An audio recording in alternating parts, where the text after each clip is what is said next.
Hello everyone, my name is Garvin and I read things and chatter about them on the internet for your entertainment. Today we're going to look at the first in a series of real cities that once were lost, but now were found through the efforts of archaeologists, historians, anthropologists, and a vast array of other scholarly disciplines. For those of you who are members of those disciplines, thank you. Now, this topic was selected by a vote from my Everwise patrons, whose ranks you can join for as little as $1 a month. There's a link in the description below. Patrons get to vote on upcoming topics, and they also get bonus content.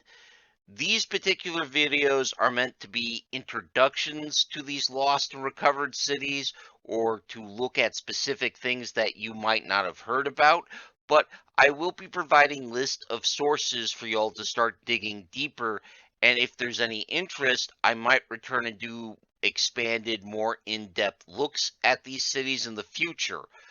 With all that out of the way, let's actually talk about the city in question. Thonis Heracleion was the greatest Egyptian port city of its time, the entry port for the majority of Mediterranean trade into Egypt.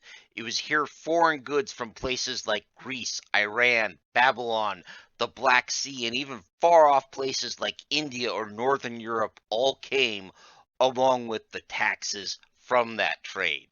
This place also has a mythical pedigree, with Greek writers like Herodotus claiming such things as this being where Hercules first set foot on the continent of Africa.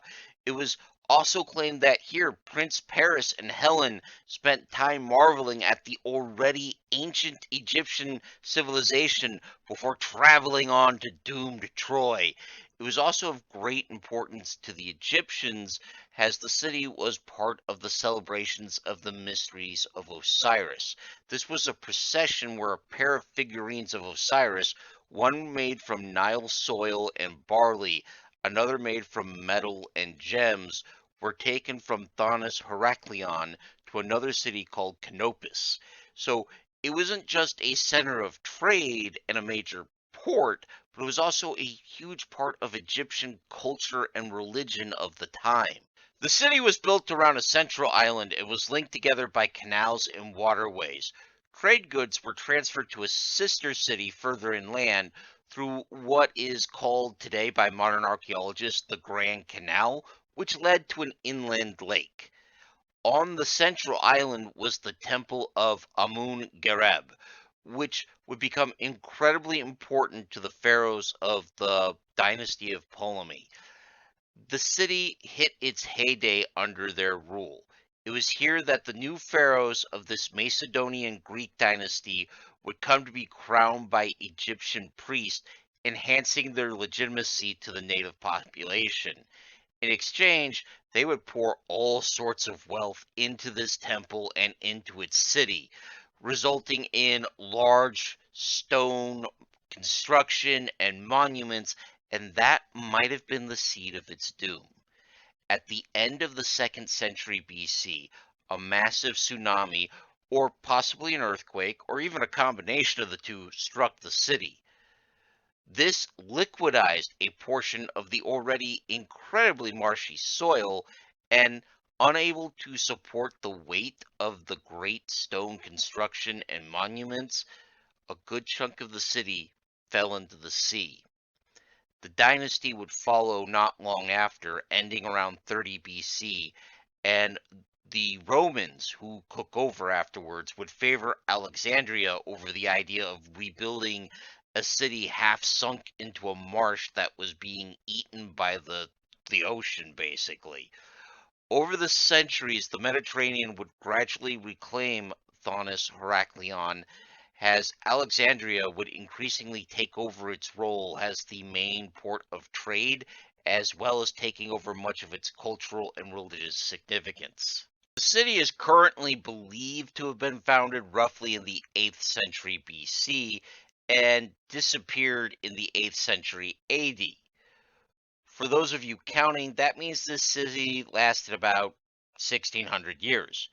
To give you a rough point of comparison, the first English colonies founded in my own country, the United States, were about 416 years ago.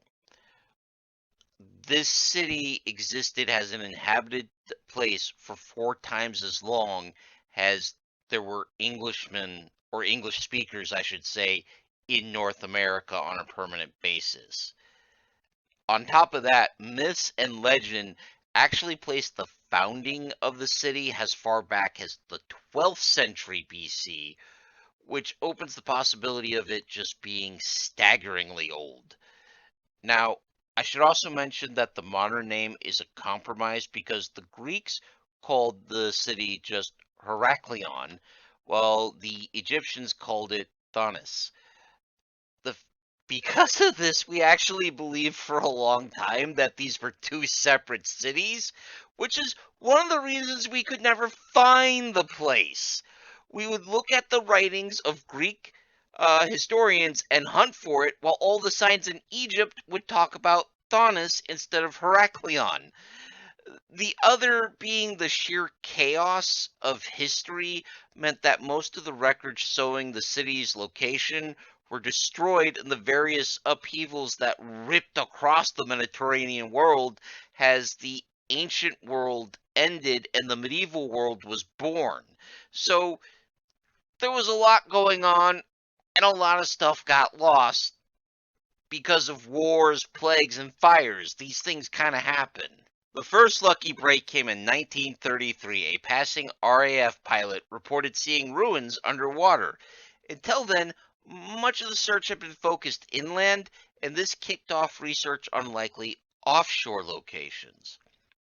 For decades, however, no systematic attempt was made to follow up on this until Frank Gaudio, a French-born man who basically decided instead of choosing between becoming the next Jacques Cousteau or a real-life Indiana Jones, said, "I'll do both."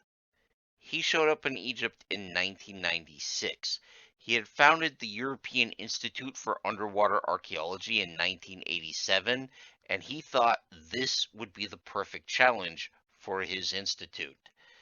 Thus, he and his team used a variety of high-tech methods: sonar, laser scanning, satellite imagery, combined with methodical, careful mapping of the site that paid off in the year 2000 when they found a statue of the god Hapi and brought it up from the seafloor, and this led to them discovering the Temple of Amun-Gereb. Since then, work has continued. Even COVID only slowed down this great effort instead of stopping it. But despite all of this, it's less than 10% of the city has been uncovered, and there's still a lot to be done. But new discoveries are made every year. As recently as September of 2023, the year this video was released, the discovery of a sanctuary to the goddess Aphrodite was discovered. So very exciting work is being done here. Thonis Heracleion was lost to a combination of natural disasters, shifting seacoast, and other cities assuming its economic and cultural roles. It was rediscovered by a combination of a chance sighting from the air, but also by decades of research and years of focused effort using both technology and human will and skill. The effort to uncover and preserve the remains of this city are at the forefront of a new branch of underwater archaeology that still has much growing to do, but is full of people willing to put in the effort to do that from all corners of the world. If you would like to know more about this, there are sources I have in the description below that are a good start, especially Frank Gaudio's website, which is one of those sources.